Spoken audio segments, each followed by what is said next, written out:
p.m. only on GB News, Britain's news channel.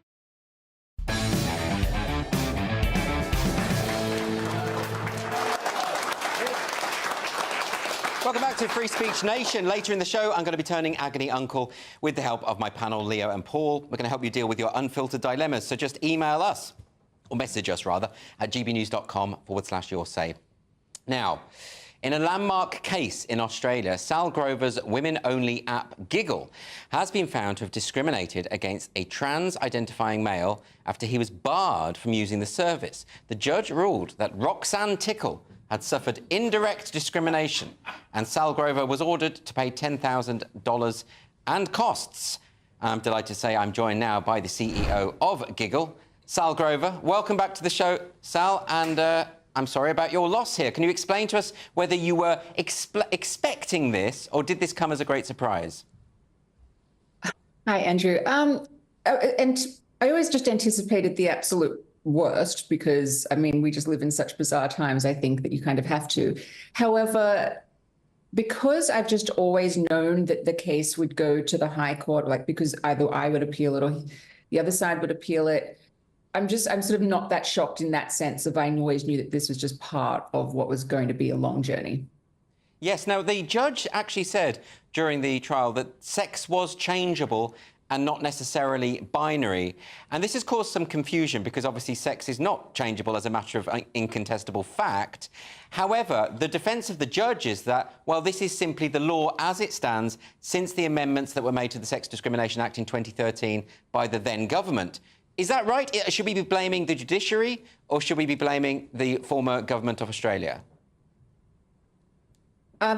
The former government of Australia. The legislation is muddled. I wouldn't actually say that it is clear that sex is changeable or that it was sort of a slam dunk for the other side at all. You can definitely interpret the Australian law that women's rights matter. It's just that hasn't happened. I mean, I think the intention of the Sex Discrimination Act was based on biological sex when it was written in 1984, because back then we weren't in this bizarre zeitgeist of men claiming to be women.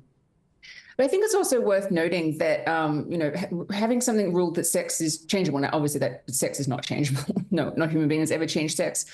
But the charge was gender identity discrimination. So I think another layer of this that highlights just sort of how confusing and that gender ideology is in general is that when you have a claim of gender identity discrimination, suddenly the answer to that is sex is changeable. And it's like, well, which is it, sex or gender identity? Because if anybody actually genuinely thinks that a man has turned into a woman, well, that would be sex discrimination, not gender identity discrimination. Okay. Yes, absolutely. So this was a character called Roxanne Tickle. I think we've got an image just so that people can understand. And now, I wouldn't suggest that, this is obviously a male who identifies as female. And, of course, we're all free to identify however we want.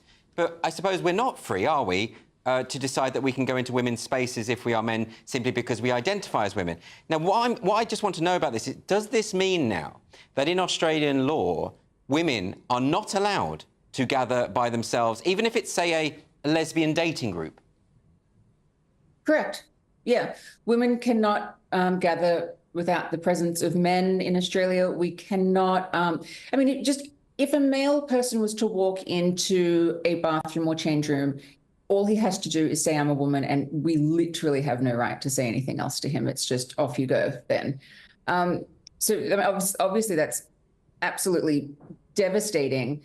But at the same time, women like myself and in Australia, like Kath Deves, Louise Elliott, Kira Lee Smith, Angie Jones, everybody has been screaming about this for, years. Sorry. And sorry, it's my daughter. We've been screaming about this. So this has actually just confirmed what we've been saying, what we know to be happening. So, in that sense, to have it confirmed that we're not conspiracy theorists, we're not crying wolf. This is actually happening. I think that is actually quite significant. And it's not a loss in that sense, that we can now actually go, everybody, what we're saying is really, really serious. And if everybody had listened to us in the years leading up to this, maybe we wouldn't be in such a disastrous position. Can you just give a bit of background of how this actually happened? How did Roxanne Tickle get onto the app, and how did you discover that there was a male on the app?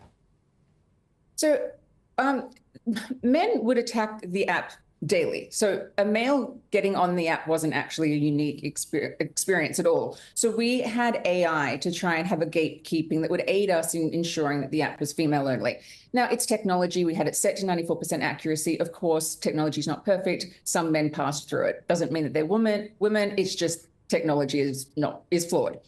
And so at some point, I just would have, when I was just checking, I would have seen a male and removed him. I don't remember doing it because, as I said, it just wasn't an event.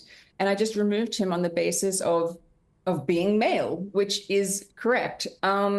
He never spoke with anyone. He didn't connect with anyone. He wasn't active on the app. He literally was on the app. I lurked for a little bit and then was removed. So it's not like when I removed him, I've removed him from sort of a network of women he was interacting with. The Sex Discrimination Commissioner, actually, who had intervened in the case as amicus curiae to interpret the law. And that's sort of why we're in this situation. And the Sex Discrimination Commissioner in Australia is on the side of gender identity, which makes it all even crazier. But she'd said sort of after the ruling that that the applicant just wanted to go on the app to talk about recipes and just it was very sort of sexist stereotypes what she used for what a woman is. And I was like, but he could have done that, and he literally never did.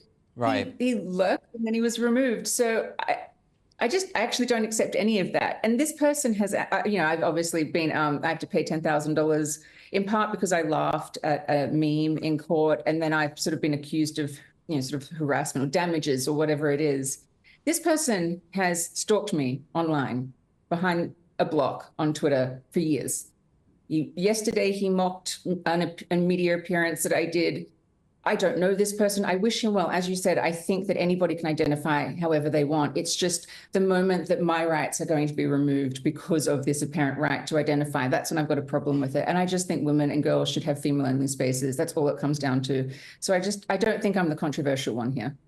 And finally, doesn't this sort of imply that this notion of gender identity, the idea that we have a kind of gender